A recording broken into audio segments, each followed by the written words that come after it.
بسم اللہ الرحمن الرحیم نحمد و نصلی علی رسول الکریم۔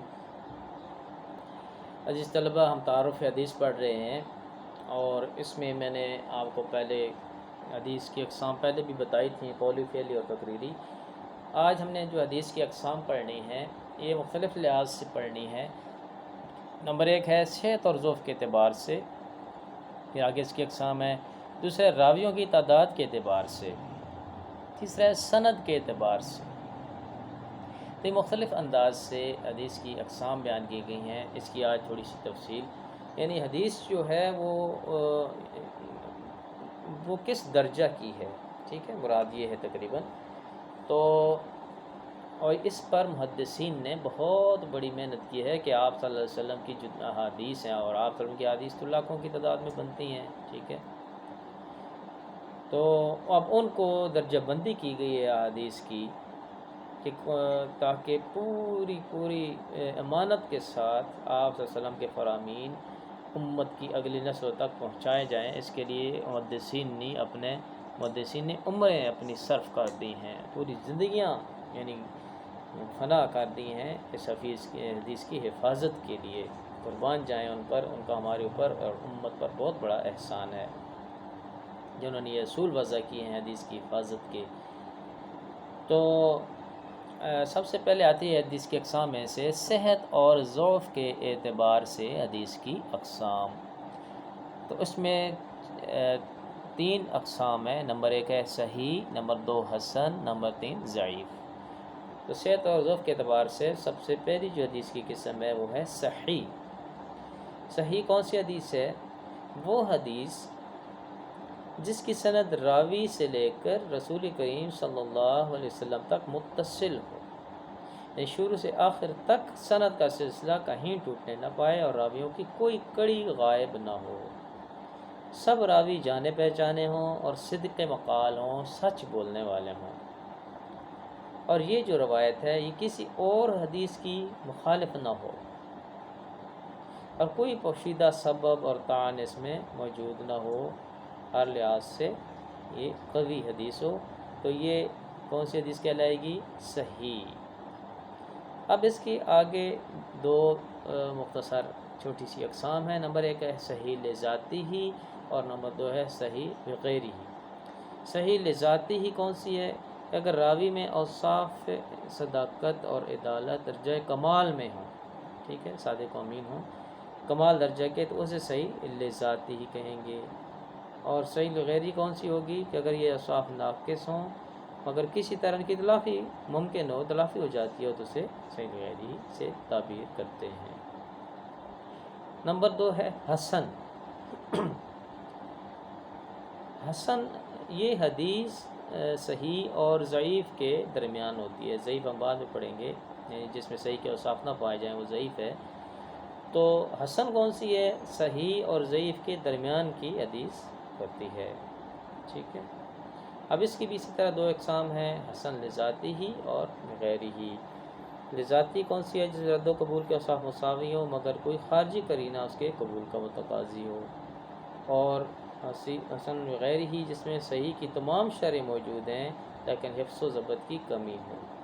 تو مختصراً یہ کہ آپ صرف صحیح کی تعریف یاد کر لیں، ٹھیک ہے، زیادہ ڈیٹیل میں نہ جائیں فی الحال۔ تو صحت اور ضعف کے اعتبار سے صحیح حدیث کی تین اقسام ہیں۔ نمبر ایک صحیح، نمبر دو حسن، نمبر تین ضعیف، ٹھیک ہے۔ صحیح میں نے بتا دیا کہ سند متصل ہو آپ صلی اللہ علیہ وسلم تک، راوی صدق کے مقال ہوں، تو صحیح ہے۔ حسن یہ صحیح اور ضعیف کے درمیان ہے۔ نمبر تین ہے ضعیف، جس میں صحیح کے اوصاف نہ پائے جائیں، وہ ضعیف ہے۔ مثلا اس کا راوی ضعیف ہے، ٹھیک ہے، یا درمیان میں سند کا سلسلہ ٹوٹ جائے، یا راوی کا حافظہ خراب ہو وغیرہ، تو ایسی حدیث ضعیف حدیث کہلاتی ہے۔ یعنی یاد رکھیں حدیث ضعیف ہوتی حدیث ہی ہے، ٹھیک ہے۔ ہاں، یہ نہیں کہیں گے کہ وہ موضوع ہے، من گھڑت ہے، وہ حدیث ہی ہوگی، صرف یعنی تھوڑی سی اعلیٰ درجے کی اس میں وہ صحیح کے اوصاف نہیں ہوتے، تو اسے ضعیف کہا جاتا ہے۔ دوسرے نمبر پر ہے راویوں کی تعداد کے اعتبار سے حدیث کی اقسام۔ تو اس کے لحاظ سے چار اقسام ہیں۔ راویوں کی تعداد کے اعتبار سے متواتر، عزیز، متواتر کے بعد مشہور، عزیز، غریب۔ اب متواتر کون سی حدیث ہے؟ خبر متواتر وہ حدیث ہے جس کو روایت کرنے والے ہر زمانہ میں اتنے لوگ ہوں کہ ان کا جھوٹ پر جمع ہونا یہ عادتاً محال ہو، یعنی مشکل ہو، ناممکن ہو۔ خبر متواتر سے جو علم حاصل ہوتا ہے وہ قطعی اور حتمی ہوتا ہے، ٹھیک ہے، اور اس پر عمل لازم ہوتا ہے کیونکہ اس کی راویوں کی چھان بین کی جاتی ہے۔ دوسرے نمبر پہ مشہور۔ مشہور وہ حدیث ہے، وہ حدیث صحیح ہے جس کے راوی ہر زمانہ میں بکثرت ہوں اور کسی زمانہ میں بھی ان کی تعداد 3 سے کم نہ ہو۔ متواتر کے بارے میں بھی آتا ہے کہ بکثرت ہوں تو یعنی کسی زمانہ میں کم از کم 4 سے کم نہ ہو۔ دوسرے نمبر پہ مشہور ہے، کسی زمانہ میں راویوں کی تعداد 3 سے کم نہ ہو۔ مشہور کو ہم مستفیض بھی کہہ سکتے ہیں، اس سے علم ضمنی حاصل ہوتا ہے۔ تیسرے نمبر پر ہے عزیز۔ عزیز وہ حدیث صحیح ہے جس کے راوی کسی مرحلہ پر بھی 2 سے کم نہ ہو، ٹھیک ہے، کسی مرحلہ پر بھی 2 سے کم نہ ہو۔ اور چوتھے نمبر پر آتی ہے غریب، اور اس کو فرد بھی کہتے ہیں، غریب یا فرد۔ وہ حدیث ہے جس کی سند کے کسی مرحلہ میں صرف ایک راوی رہ جائے، ٹھیک ہے۔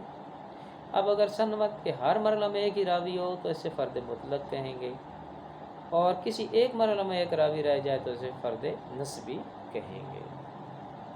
یہ ہو گئی راویوں کی تعداد کے اعتبار سے حدیث کی اقسام، ٹھیک ہے۔ متواتر، عزیز، متواتر، مشہور، عزیز، غریب، ٹھیک ہے۔ متواتر جس میں کم از کم 4 ہوں، مشہور جس میں کم از کم 3 ہوں، عزیز جس میں کم از کم 2 ہوں، غریب جس میں کسی مرحلے پر ایک رہ جائے۔ آسانی کے اعتبار سے میں نے آپ کو ایسے بتا دیا۔ پھر آتا ہے سند کے اعتبار سے حدیث کی اقسام، یعنی اقوال صحابہ اور تابعین کے حضور اکرم صلی اللہ علیہ وسلم تک پہنچنے کے اعتبار سے یہ 3 قسموں میں ہے حدیث۔ نمبر 1 ہے مرفوع، نمبر 2 موقوف، نمبر 3 مقطوع۔ مرفوع وہ حدیث ہے جس کی سند نبی کریم صلی اللہ علیہ وسلم تک پہنچتی ہو، ٹھیک ہے، متصل ہو۔ اور موقوف جب کسی صحابی کا قول، فعل یا تقریر مذکور ہو تو اسے موقوف کہتے ہیں۔ مقطوع تابعی کے قول، فعل یا تقریر کو مقطوع کہتے ہیں۔ سمجھ آ گئی بات؟ مرفوع کون سی حدیث ہے؟ جس کی سند نبی کریم صلی اللہ علیہ وسلم تک پہنچتی ہو۔ موقوف صحابی کا قول، فعل یا تقریر۔ مقطوع تابعی کے قول، فعل یا تقریر، اس کو مقطوع کہیں گے، ٹھیک ہے۔ تو ایک ہوتی ہے موضوع حدیث، یہ میں نے نیچے لکھا ہے۔ موضوع حدیث ہوتی ہے وہ حدیث جیسے کسی نے ویسی گھاڑ کے حضور صلی اللہ علیہ وسلم کی طرف منسوب کر دیا ہو، یا اس میں کوئی جو ہے عیب پایا جاتا ہو، ٹھیک ہے، یا راوی جھوٹا ہو تو وہ مشہور ہو جھوٹا ہونے میں، تو یہ موضوع حدیث ہوتی ہے۔ آج کل عموماً یہ حدیث پھیلا دی جاتی ہیں واٹس ایپ وغیرہ پہ، میسیج میں، جی کسی نے چاند دیکھا رمضان کا یا کسی اور مہینے کا، حدیث میں آتا ہے جی اس کی مغفرت واجب ہو جاتی ہے، جس نے کسی کو یہ خوشخبری دی تو یہ ہو جاتا ہے، وہ ہو جاتا ہے، حدیث میں ایسا آیا، ساتھ لکھ دیتے ہیں۔